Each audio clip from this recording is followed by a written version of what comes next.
Berbeda dengan Perang Jawa, Perang Puputan di Bali, atau Perang Aceh yang pecah akibat kesadaran perjuangan melawan kolonialisme, justru Perang Padri ini berawal dari perseteruan sesama pribumi. Perasaan lebih memahami ilmu agama membuat kaum Padri dengan keras melawan penafsiran kaum adat atas agama Islam dan sepenuhnya menolak tradisi leluhur di Minangkabau. Tanpa disadari, kehadiran kolonial Belanda membuat menyeruak di tengah mereka hingga memecah belah ketika Belanda menyepakati kerjasama dengan kaum adat yang terdesak untuk melawan kaum Padri. Sejatinya, kaum Padri dan kaum adat sesama saudara, satu bangsa dan satu agama, telah merasakan penderitaan di tengah penjajahan Belanda.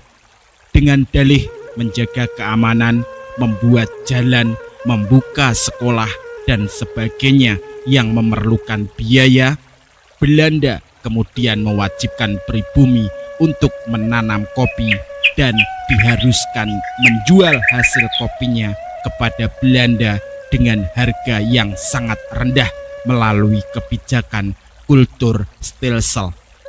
Sayangnya, alih-alih bersatu dengan sesama pribumi untuk memberontak melawan kolonialisme Belanda, kaum Padri membutuhkan waktu puluhan tahun memerangi saudaranya, kaum adat, sebelum keduanya bersatu melawan Belanda. Perang Padri adalah buah dari kuatnya egosentris yang kala itu sama-sama mendiami wilayah Kesultanan Pagaruyung yang tengah berkembang pesat. Perseteruan antar saudara pada akhirnya dimanfaatkan oleh Belanda untuk merebut kedaulatan tanah Minangkabau secara keseluruhan melalui upaya adu domba antar kaum adat dan kaum Padri yang sama-sama merupakan komponen masyarakat Minangkabau.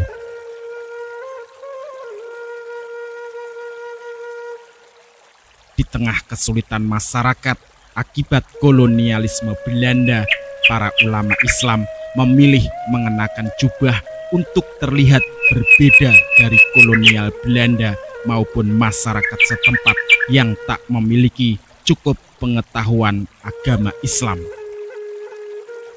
Kees van Dyk dalam tulisannya menjelaskan bahwa pada abad ke-19 perjalanan haji ke Mekah masih merupakan perjalanan yang panjang dan berbahaya serta hanya dapat dilakukan oleh relatif sedikit orang Indonesia. Mereka yang kembali dari perjalanan haji biasanya mengadopsi jubah gaya Arab yang kala itu disebut kostum Muhammad dan surban. Selain menunjukkan identitas keislaman, jubah juga menguatkan pandangan bersama kaum ulama yang memupuk sikap anti-kolonialisme di Tanah Suci. Tak hanya perbedaan berbusana, kaum ulama dan mereka yang sudah haji juga menunjukkan perubahan perilaku dalam bermasyarakat. Perkembangan Islam yang cukup pesat di tahun 1800-an tak bisa dipungkiri mulai menggeser hegemoni kehidupan adat dalam setiap segi kehidupan masyarakat Minangkabau. Saat itu mulai terbentuk dua kubu sama kuat yang dikenal dengan sebutan kaum Padri dan kaum adat. Istilah Padri sendiri berasal dari bahasa Spanyol padre yang berarti petinggi agama. Sepulangnya mereka ke Indonesia, selain mulai mengenakan jubah sebagai simbol identitas, mereka juga memiliki tujuan mulia menyebarkan agama Islam yang sempurna dan murni di masyarakat. Dalam hal ini di Minangkabau, Sumatera Barat.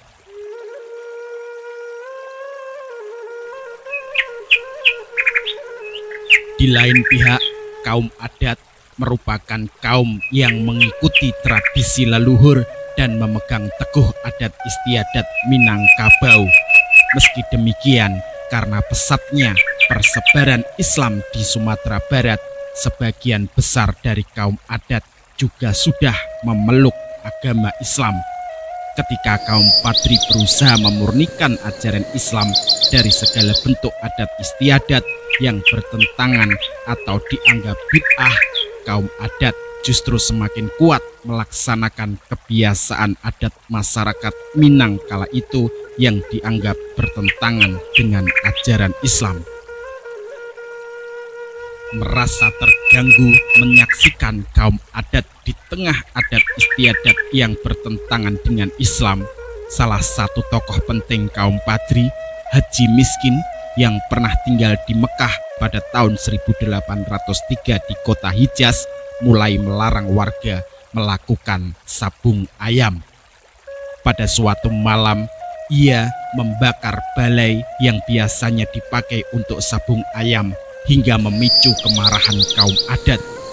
Haji Miskin dikejar dan berhasil mengamankan diri di kota Lawas, kemudian mendapatkan perlindungan dari tuanku Mensiangan atau dikenal juga dengan nama Tuanku Pasaman, seorang panglima kaum Padri.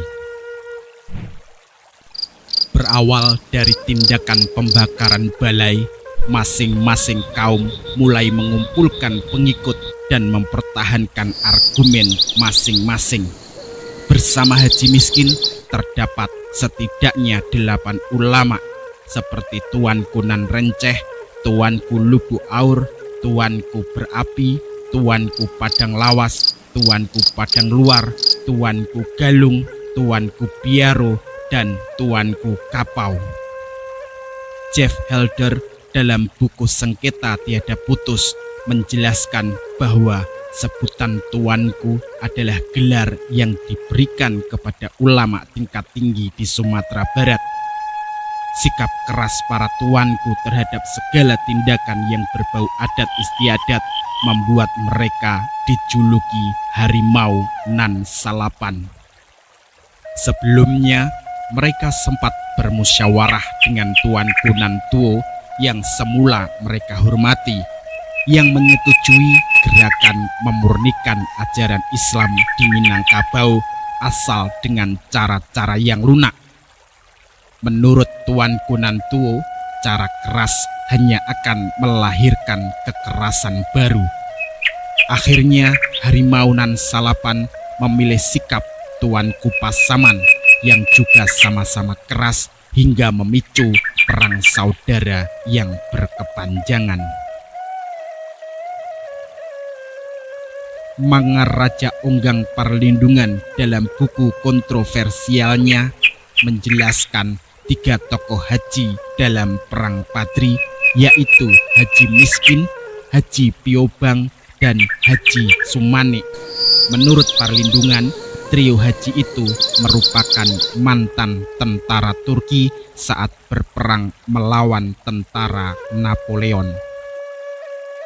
Di antara mereka bertiga, menurut Parlindungan, Haji Piobang menyandang pangkat tertinggi kolonel di Kesatuan Janisari atau pasukan berkuda.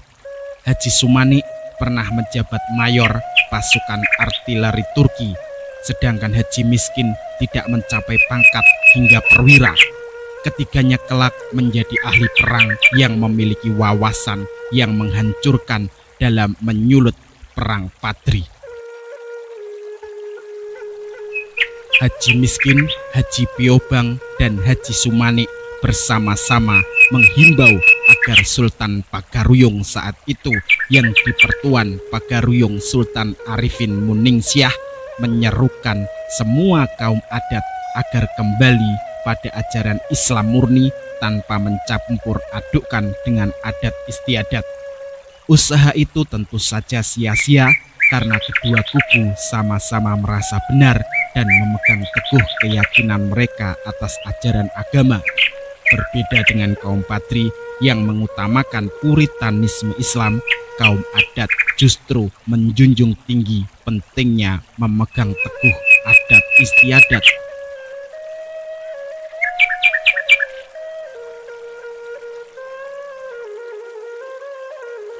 Periode pertama Perang Padri tahun 1803 hingga 1821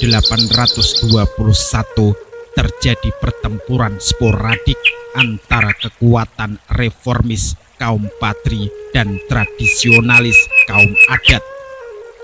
Dengan semangat, kaum Padri mengumumkan jihad melawan kaum adat, membakar rumah-rumah gadang, dan membunuh para pemimpin adat.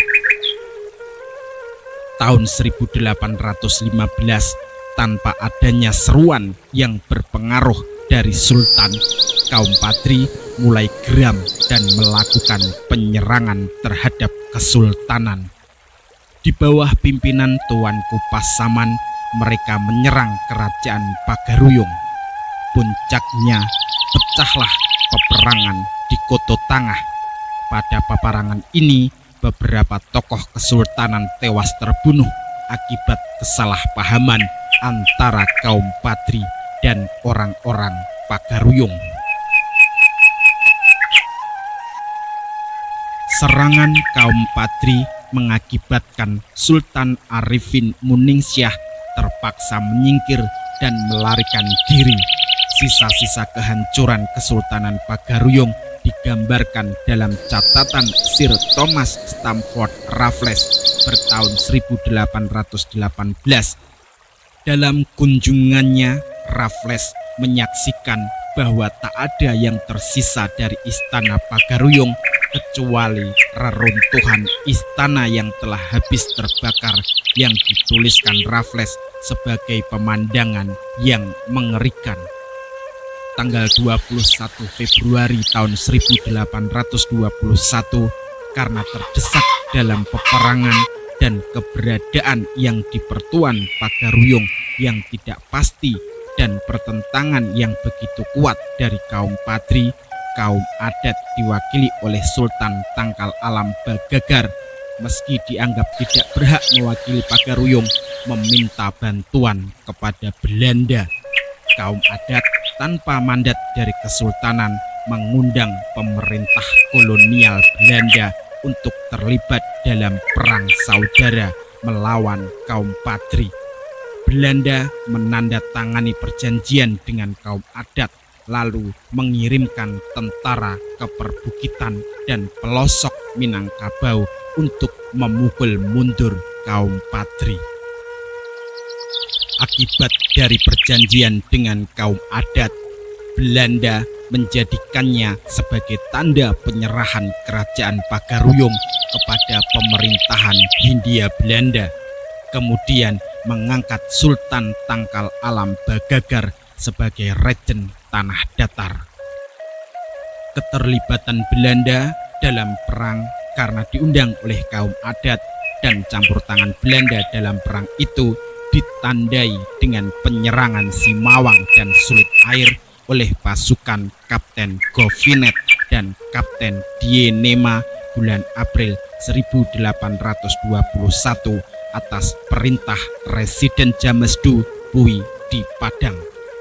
Tanggal 8 Desember 1821 datang tambahan pasukan yang dipimpin oleh Letnan Kolonel Raff untuk memperkuat posisi pada kawasan yang telah dikuasai tersebut.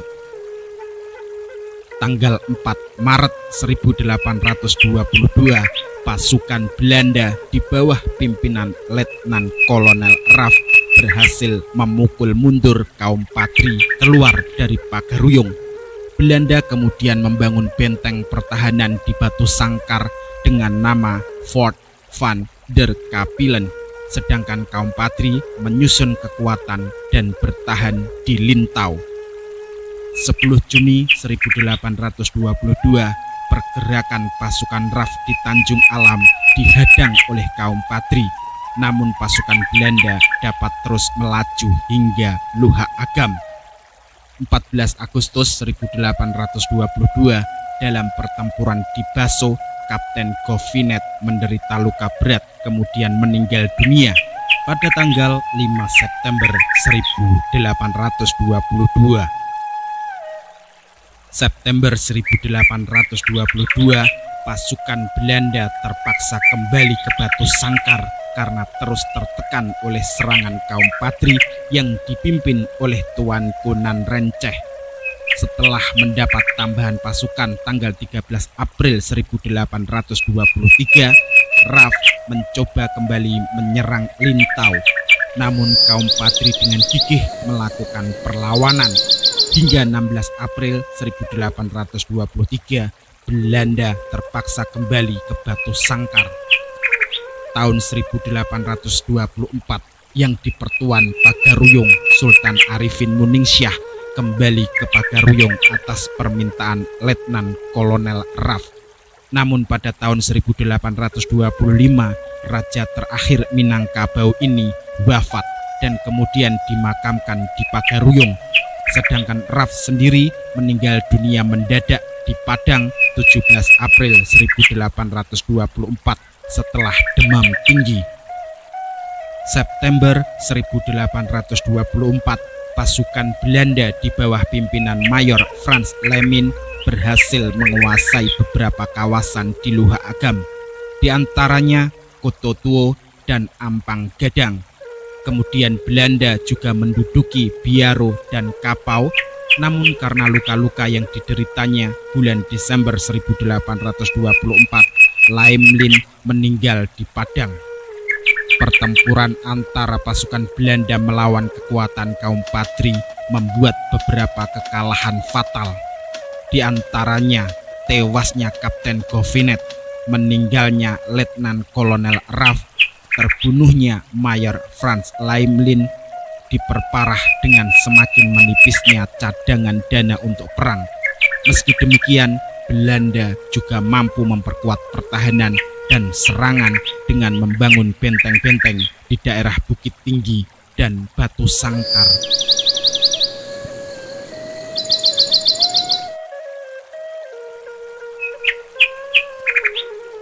Perlawanan yang dilakukan oleh kaum Padri cukup tangguh sehingga sangat menyulitkan Belanda. Selanjutnya, 15 November 1825, Belanda melalui residennya di Padang mengajak pemimpin kaum Padri yang waktu itu telah dipimpin oleh Tuanku Imam Bonjol untuk berdamai dengan maklumat perjanjian Masang. Momen perjanjian damai itu bertepatan ketika pemerintahan Belanda mulai kehabisan dana akibat mendanai peperangan lain di Eropa dan perang Diponegoro di Jawa.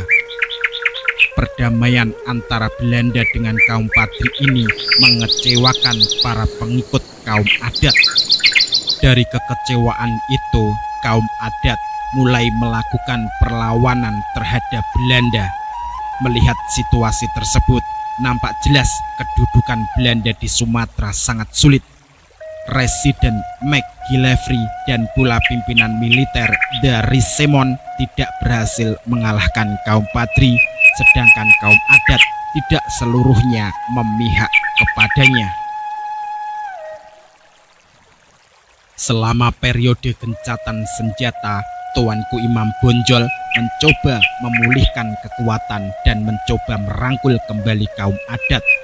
Akhirnya muncul kompromi yang dikenal dengan Plakat Puncak Pato di Bukit Marapalam, Kabupaten Tanah Datar, yang mewujudkan konsensus bersama adat Basandi Sarak, Sarak Basandi Kitabuloh, yang berarti adat Minangkabau berlandaskan agama Islam, sedangkan agama Islam berlandaskan Al-Quran.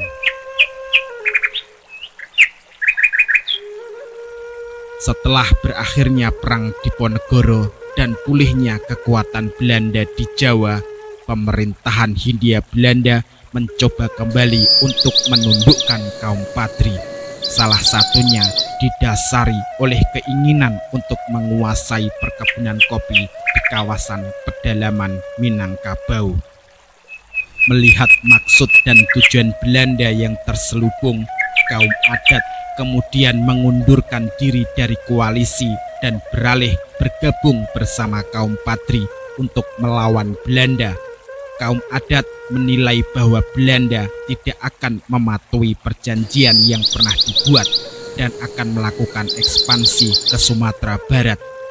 Sementara itu, Letnan Kolonel Elaut memperoleh tambahan kekuatan dari pasukan Sentot Ali Prawira Dirja, salah seorang panglima pasukan Pangeran Diponegoro yang berkhianat dan bekerja pada pemerintah Hindia Belanda setelah perang di Jawa. Pada bulan Juli 1832, dari Jakarta dikirim pasukan infanteri dalam jumlah besar di bawah pimpinan Letnan Kolonel Ferdinand P. Vermeulen Krieger. Koalisi kaum Patri dan adat melakukan perlawanan dengan bergerilya. Namun selama pertempuran yang berlangsung bertahun-tahun, pasukan koalisi kewalahan dan mengalami kondisi pertempuran yang melambat. Tuanku Imam Bonjol terus mencoba mengadakan konsolidasi terhadap seluruh pasukannya yang telah tercerai-berai dan lemah. Namun karena lebih 10 tahun bertempur melawan Belanda secara terus-menerus, ternyata hanya sedikit yang masih siap bertempur kembali. Selama tahun 1836, kekuatan kaum Patri masih belum dapat dikalahkan oleh militer Belanda.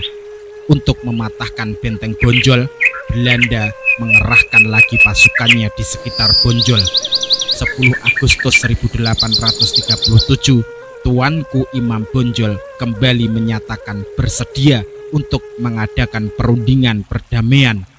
Namun perundingan gagal dan usaha perdamaian itu menyebabkan timbulnya lagi pertempuran pada tanggal 12 Agustus 1837. Dalam pertempuran itu, kaum Patri tidak berdaya terhadap pasukan musuh yang jumlahnya sangat banyak, dan juga di samping itu senjatanya juga lengkap, sehingga terpaksa menyerah. 16 Agustus 1837, pertahanan Imam Bonjol di Benteng Bonjol runtuh. Dalam kondisi seperti ini, tiba-tiba datang surat tawaran dari Residen Prancis di Padang untuk mengajak berunding. Tuanku Imam Bonjol menyatakan kesediaannya untuk berunding. Oktober 1837, Tuanku Imam Bonjol diminta untuk datang dan berunding tanpa membawa senjata. Sayangnya, itu adalah jebakan Belanda untuk menangkap Imam Bonjol. Penyerahan Tuanku Imam Bonjol beserta pasukannya tanggal 25 Oktober 1837. Dalam kondisi sakit, Tuanku Imam Bonjol langsung dibawa ke Bukit Tinggi, kemudian dibawa ke Padang. Pengasingan Imam Bonjol dilakukan bertahap dan berpindah-pindah. Belanda mengasingkan Tuanku Imam Bonjol ke Cianjur, Jawa Barat. 19 Januari 1839, Imam Bonjol dibuang ke Ambon sebelum dipindahkan ke Manado, Sulawesi Utara pada tahun 1841. Di Manado, Tuanku Imam Bonjol mengalami pengasingan selama 27 tahun sebelum akhirnya meninggal dunia pada tanggal 6 November 1864. Meskipun tahun 1837 Benteng Bonjol dapat dikuasai Belanda dan Tuanku Imam Bonjol berhasil ditipu dan ditangkap, Perang Patri belum benar-benar usai. Perang berlanjut hingga benteng terakhir kaum Patri di Dalu-Dalu di bawah pimpinan Tuanku Tembus Sai jatuh 28 Desember 1838. Selanjutnya, Kerajaan Pagaruyung ditetapkan menjadi bagian dari Pax Neerlandica di bawah pengawasan Belanda.